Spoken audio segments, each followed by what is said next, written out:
आज इस वीडियो में हम आपको revaluation account, partners capital account और बैलेंस शीट तीनों तैयार करवाएंगे। बस बिना स्किप किए हुए वीडियो देखिएगा और मैं ये गारंटी लेता हूँ कि आपको 100% क्वेश्चन लगाना सिखवा देंगे। तो चलते हैं देखा जाए क्वेश्चन को। तो क्वेश्चन को पढ़ लेते हैं। निम्नलिखित आर्थिक चिट्ठा ए और बी का है और उनका लाभांश अनुपात 3:2 है। तो उनकी लायबिलिटी में देख लेते हैं। लेनदार 15,000 के और देय पत्र 4,310 और उसके बाद में पूंजी खाते ए और बी के 24,000 और 9,000 ये दिए गए हैं। फिर इसके आगे देखिए संपत्ति पक्ष में देख लेते हैं कि भूमि और भवन दिया गया है कि 10,000 के और प्लांट एंड मशीनरी 4500 के और फर्नीचर 900 के और रहतिया 12,500 के। देनदार दिए गए हैं 22,500, लेकिन उसमें से संचिति दी गई है समायोजन यानी कहने मतलब ओल्ड बैलेंस शीट में ही संचिति दी गई है 4,000 रुपये की। तो आपको ये याद रखना होगा कि यदि संचिति दी गई है तो उसको आप माइनस करके और इसमें भी माइनस कर दिया गया है 18,500 रुपया उनका बैलेंस दिखाया गया है। फिर इसके बाद में लिखा है विनियोग 4,250 और रोकड़ 1,660 रुपये, यानी इनका टोटल किया गया है 52,310। ये है बैलेंस शीट जो ओल्ड बैलेंस शीट बना के दिए हैं ए और बी का। अब एक नई कंडीशन कि admission of a new partner, यानी कहने का मतलब जब नया साझेदार आया तो उसका नाम है सी, तो साझेदारी में सम्मिलित हुआ और उसके बाद में किस प्रकार की कंडीशन हुई तो देखा जाए। सी लाभ में 2/7 हिस्सा पाएगा, यानी 2/7वां हिस्सा पाएगा, लेकिन उसके लिए 10,000 रुपये पूंजी के रूप में और उसके बाद में कहा 4,400 रुपया ख्यात के लिए दे। अब उस प्रक्रिया को उन्होंने कहा कि अगले पॉइंट में कि पुराने साझेदार ख्याति का हिस्सा जो है पुराने साझेदार त्याग के अनुपात में बांटेंगे। तो इसको जानते रहिएगा कि सभी पुराने साझेदार नए साझेदार द्वारा लाई गई ख्याति को त्याग के अनुपात में ही बांटते हैं। और इस प्रकार की गलती कभी न करिएगा। जब नया अनुपात निकाल के दिया गया हो तब आप सेक्रीफाइस रेशियो कैलकुलेशन करना ना भूलिएगा। वैसे भी मेथड आप जानते होंगे, सेक्रीफाइस रेशियो इक्वल क्या करते हैं, old ratio minus new ratio. तो old ratio minus new ratio इसी टाइप से कैलकुलेट कर लीजिएगा। लेकिन यदि नहीं दिया है तो वही ओल्ड रेशियो में ही बांट लेते हैं, उसको सेक्रीफाइस रेशियो मान लिया जाता है। फिर इसके आगे देखते हैं संपत्तियों का पुनर्मूल्यांकन इस प्रकार हुआ। तो संपत्तियों का पुनर्मूल्यांकन इस प्रकार हुआ। भूमि और भवन 15,000, तो भूमि और भवन अगर 15,000 यदि बढ़ा होगा, यानी यदि इंक्रीज हुआ होगा, वृद्धि हुई होगी, तो लाभ होगा रिवैल्यूएशन के क्रेडिट पक्ष में। और यदि कमी हुई होगी संपत्तियों के मूल्य में, यदि कमी हुई होगी तो उसे डेबिट पक्ष में। फिर कहा मशीनरी और प्लांट, तो मशीन और प्लांट यानी कहा 4,000 और पहले 4500 रुपये का था, लेकिन आज 4,000 हो गया, तो यानी कहने का मतलब कम हुआ है, इसलिए इसे रिवैल्यूएशन के डेबिट में पक्ष में दिखाएंगे। रहतिया पर 10%, तो रहतिया पर 10% उन्होंने कह दिया, तो इसका मतलब कम हुआ, तो 10% कम हुआ तो रहतिया आपका स्टॉक, रहतिया को इंग्लिश में कहते हो स्टॉक। तो स्टॉक जब 10% कम हुआ तो हम उसे रिवैल्यूएशन के डेबिट में दिखाएंगे। फिर इसके आगे देखें, इसमें लिखा है विनियोग का मूल्य उनके बाद इसके आगे लिखा है संदिग्ध ऋणों की संचिति जो 4,000 रुपये की थी उसमें से 1,000 कम कर देना है, तो 1,000 से कम कर देना है, तो वो हमें लाभ बता रहा है। लाभ क्योंकि जो 4,000 रुपये नहीं मिलता उसमें 1,000 रुपये मिल जाएगा। तो चलते फिर इसके आगे देखा जाए विनियोग का मूल्य उनके बाजार मूल्य 3200 रुपये पर लाया जाए, तो 3200 रुपये पर लाया जाए, यानी कहने मतलब पहले उनका मूल्य था 4,250, तो 4,250 रुपये था, लेकिन आज उसका मूल्य कितना हो गया 3,200, तो 3,200 हो गया। इसका मतलब इसका मूल्य भी कम हुआ, जिस कारण बस इसे रिवैल्यूएशन के डेबिट में दिखाना है। अब क्वेश्चन में कहा कि पुनर्मूल्यांकन खाता ABC का खाता, यानी ABC का पूंजी खाता और उसके बाद में आर्थिक चिट्ठा तैयार करना है। चलते देखा जाए कि रिवैल्यूएशन अकाउंट कैसे तैयार करते हैं। तो revaluation account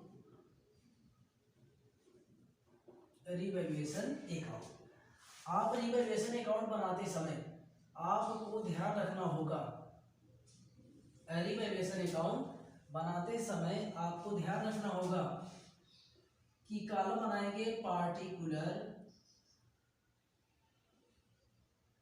amount debit, particular amount credit. Debit पक्ष में उन्हीं मदों को ले जाइएगा जो हानि बताएंगे या हानि होगी, और क्रेडिट पक्ष में उन मदों को ले जाएंगे जो लाभ बताएंगे। तो यानी भूमि और भवन का पुनर्मूल्यांकन हुआ, तो भूमि और भवन का मूल्यांकन यानी पहले 10,000 था, लेकिन आज उसका मूल्य कितना हो गया 15,000, तो यानी बढ़ा है। तो इस तरफ लिखिएगा by land and building, by land and building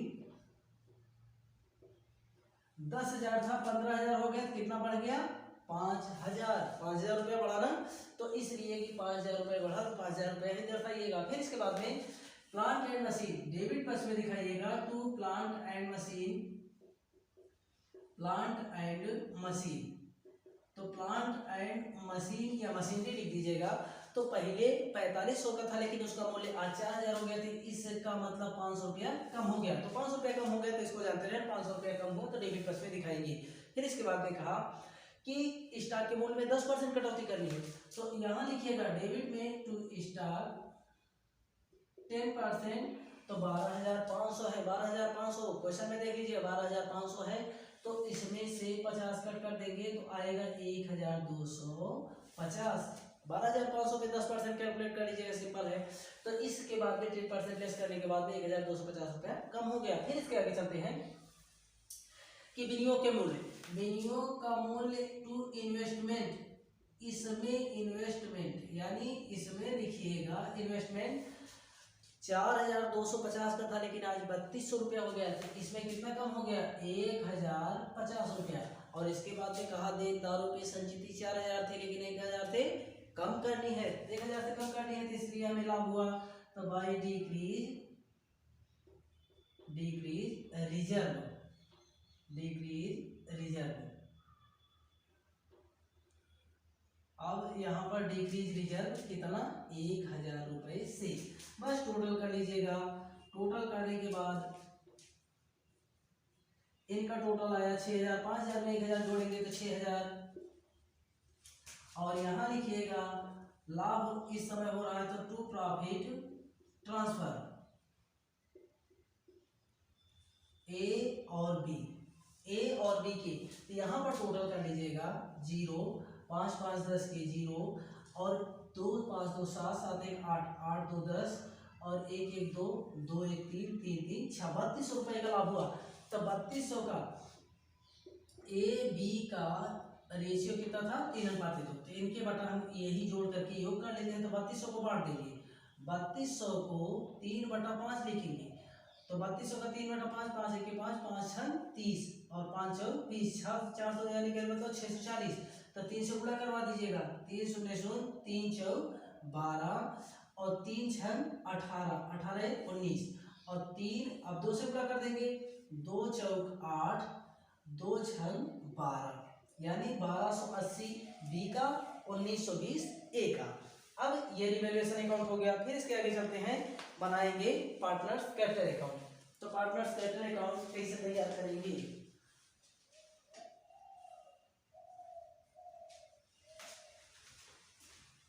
तो पार्टनर्स कैपिटल अकाउंट, इसके बाद में अगला अकाउंट पार्टनर कैपिटल अकाउंट का। अब इसके बाद में बना लेते हैं partners capital account.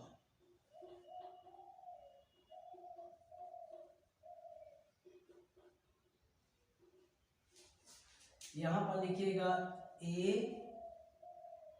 B and सी, ये है इनका तीनों का। तो यहां पर पार्टिकुलर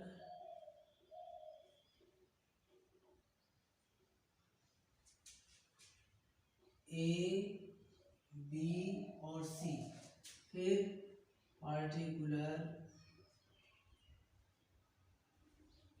ए बी और सी, ये कॉलम आप बना लीजिएगा।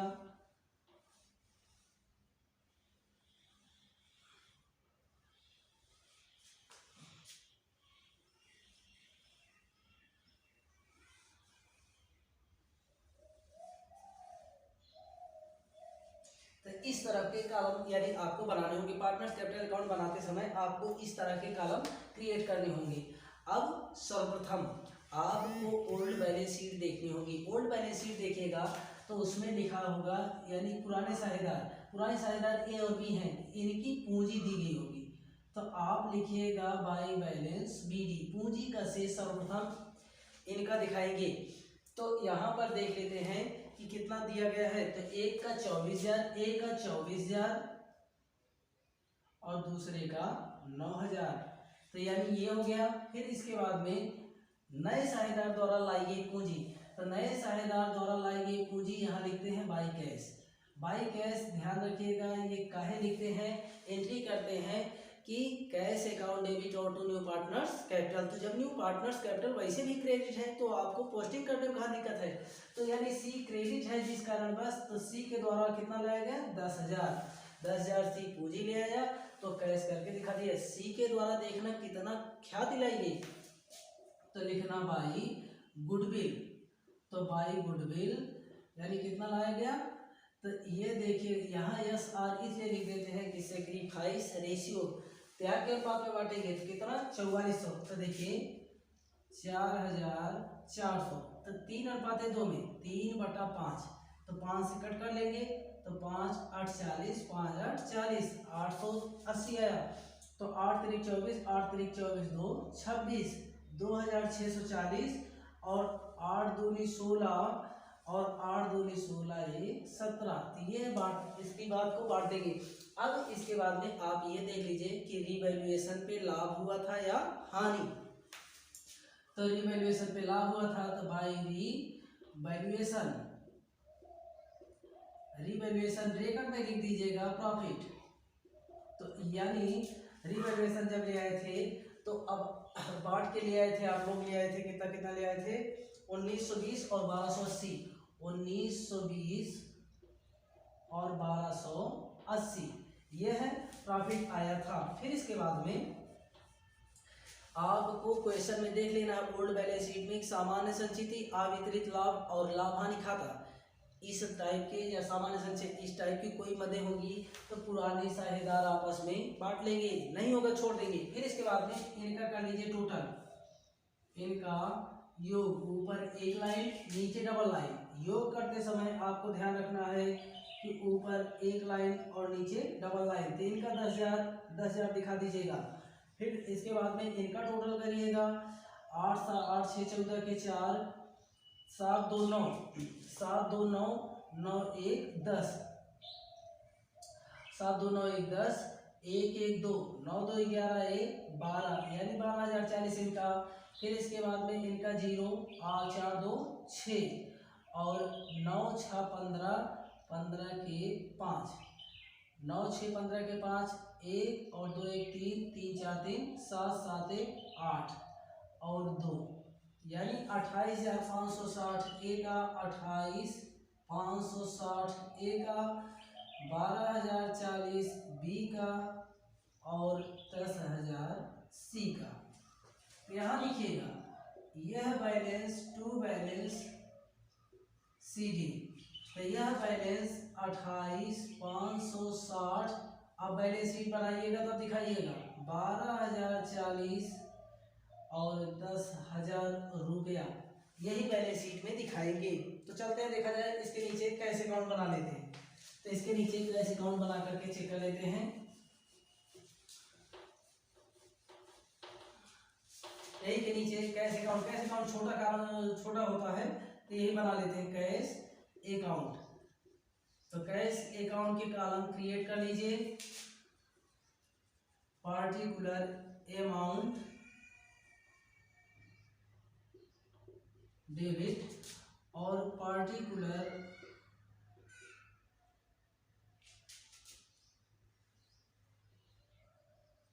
Amount credit. तो रोकड़ का शेष यानी यह लिखिएगा यहाँ to balance BD, to balance BD। अब टू बैलेंस BD यह जानते हैं ना कि रोकड़ का शेष बैलेंस शीट के एसेट्स में दिया होता है। तो बैलेंस शीट के एसेट्स में जो रोकड़ शेष दिया होगा उसको आप यहाँ दिखाइए टू बैलेंस BD, यानी 1,660। तो 1,660 ये दिखा दीजिए। नए साझेदार द्वारा लाई गई पूंजी, तो लिखिएगा सीज कैपिटल। सी के द्वारा लाई गई पूंजी कितना थी 10,000 और सी के द्वारा लाई गई गुडविल, गुडविल यहाँ तब ही दिखाएंगे जब नए साझेदार द्वारा नगद लाई गई होगी। तो गुडविल कितना ले आया था? 4400। टोटल कर लेंगे तो टोटल करने के बाद में ये आएगा इनका योग 6 4 10 के 0 और 4 1 5 5 1 6 16,060। तो इसको यहाँ दिखा दीजिएगा by balance CD, by balance CD 16,060। हाँ, और यदि वीडियो समझ में आ रहा हो, वीडियो समझ में तो आता ही होगा, लेकिन फिर भी यदि किसी प्रकार की समस्या इसमें अगर कोई प्रॉब्लम्स हो या कोई डाउट हो तो उसको क्लियर करने के लिए कमेंट बॉक्स में जाकर के कमेंट अवश्य करिएगा, और हम पूरा उसका ये चाहेंगे कि आपको संतुष्ट करने का पूरा प्रयास करेंगे। तो वीडियो को, अगर वीडियो अच्छा लगे तो उसको लाइक शेयर करना ना भूलिएगा, और चैनल पे नए हैं तो चैनल को सब्सक्राइब करिएगा, क्योंकि इसी तरह के वीडियो हम बनाते रहेंगे और हमारे जो कॉमर्स के स्टूडेंट हैं वो इस टाइप के क्वेश्चन को देखने के बाद में वो सीख सकेंगे और अपने स्वयं के माध्यम से क्वेश्चन को सॉल्व कर पाएंगे, और बोर्ड की परीक्षाओं में जो भी प्रश्न पूछे जाएंगे उनको वो बड़े आसानी ढंग से लगा पाएंगे। तो चलते हैं आगे का, यानी इसके बाद में बनाएंगे बैलेंस शीट। तो बैलेंस शीट बना लिया जाए।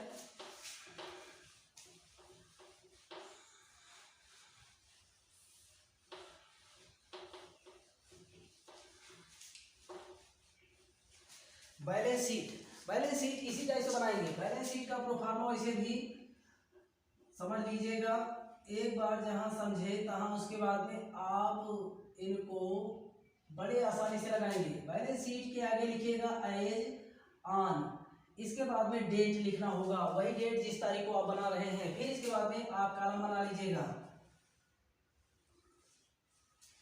कॉलम क्रिएट कर लीजिएगा।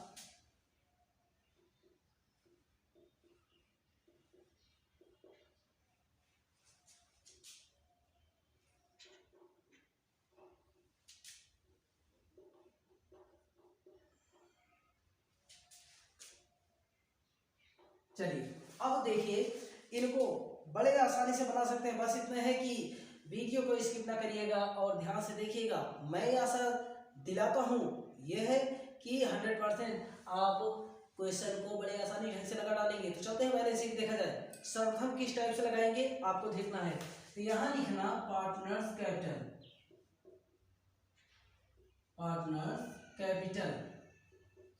तो पार्टनर्स कैपिटल पहले 2 थे, अब कितने हो गए? 3।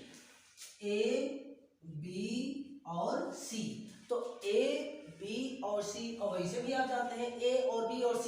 तो A, B, C अब तीनों हो गए। तो A का बैलेंस कितना है? C का तो वैसे भी जानते हो 10,000 यानी 10,000। लेकिन A और B का कितना है? तो A और B का जो दिया है वो 28,560। A का दिया है 28,560 और B का दिया है कि 12,040। तो 12,040 ये दिया गया है। टोटल इनका कर लेते हैं। तो वैसे भी 6 4 10 के 0, 5 1 6, 8 2 10 10 के 0 और 2 1 3 3 1 4 4 1 5, यानी इनका टोटल आएगा 50,600। फिर इसके बाद में लिखा है क्रेडिटर का मूल्य देख लीजिएगा। क्रेडिटर कितने के हैं? 15,000 के। 15,000 के हैं, 15,000 के क्रेडिटर। और इसके बाद में बिल्स पेबल है। तो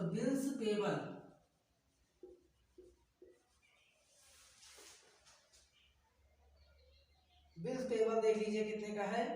बिल्स पेबल आपके हैं 4,310। बिल्स पेबल आपके 4,310 के हैं। तो यहाँ पर 4,310 ये है प्रक्रिया कि बिल्स पेबल जो है 4,310 की। तो इसके बाद में यहाँ पर अब एसेट्स पक्ष में आते हैं। यहाँ पर दिखाइएगा लैंड एंड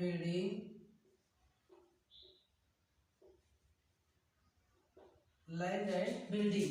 तो ये मान लीजिएगा 10,000 की थी और प्लस करिएगा, ये मान लीजिएगा इतने से ऐड कर दीजिएगा या प्लस करिएगा।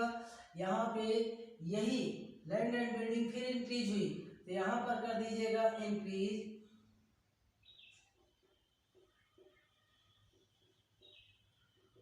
बिल्डिंग कितना 5,000 से, तो अब टोटल हो गया 15,000।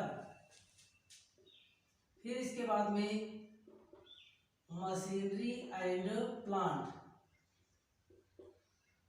तो 4500 रुपए का था, 4500 का था, लेकिन इसमें से माइनस कर दीजिएगा डिप्रिसिएशन, डिप्रिसिएशन 500 रुपए कम हो गया, तो अब इसका मूल्य कितना हो गया 4,000। फिर अब जब 4,000 हो गया, फिर इसके आगे देखते हैं। फिर इसके बाद में लिखा था फर्नीचर,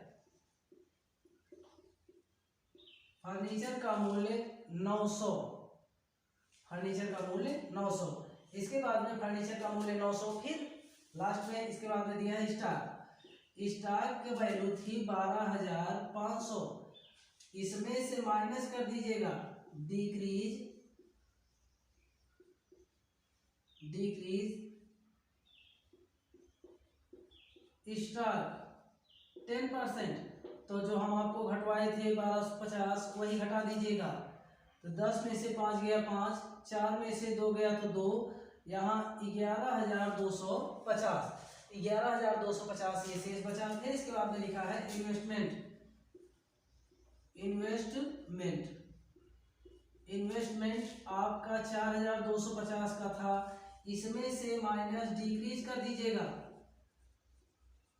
डिक्रीज कितना, अब 1,050 घटा दीजिएगा तो बचेगा 3,200। फिर लिखिएगा डेप्टर, डेप्टर जो है आपके ये है 18,500 के, और इसके बाद में 18,500 प्लस कर दीजिएगा, ये प्लस करने का मतलब डिक्रीज रिजर्व 1,000 से, तो अब इसके माने 19,500 ये हुआ।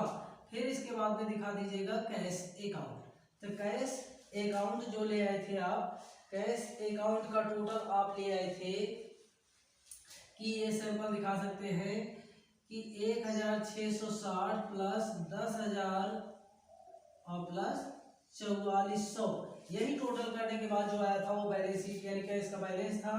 तो आप ले आए थे 0, 6, 4 और 6 10 के 0 और 4, 4 1 5, 5 1 6 यानी 1,600, 16,060। अब इसके बाद में इनका योग कर लीजिएगा, और यदि हमारी वीडियो देखने में आपको समझ में आ रहा हो तो वीडियो को लाइक और शेयर करना ना भूलिएगा। जो आपके साथ पढ़ने वाले स्टूडेंट हैं कॉमर्स के, ये 12th के स्टूडेंट के लिए ये है वेरी इंपॉर्टेंट क्वेश्चन, जिससे कि बोर्ड में आने वाले परीक्षाओं को वो सॉल्व कर सके। तो चलते हैं, देखा जाए एक बार जो इनके आंसर यानी क्वेश्चन आप सही किए हैं या गलत, इसका आंसर आप तुरंत पा जाएंगे। यदि बैलेंस शीट आपकी इक्वल आती है, यदि बराबर रहेगा दोनों साइड का योग, तब तो सही है, अन्यथा आप कहीं ना कहीं गलतियां कर दिए हैं। तो चलते देखा जाए 0 और 1, फिर 3 में 6 जोड़ देंगे तो 9, और इसके बाद में 5 4 9, और इसके बाद में 5 4 9, और उसके बाद में 5 1 6, 69,910 यही टोटल दोनों साइड का योग है।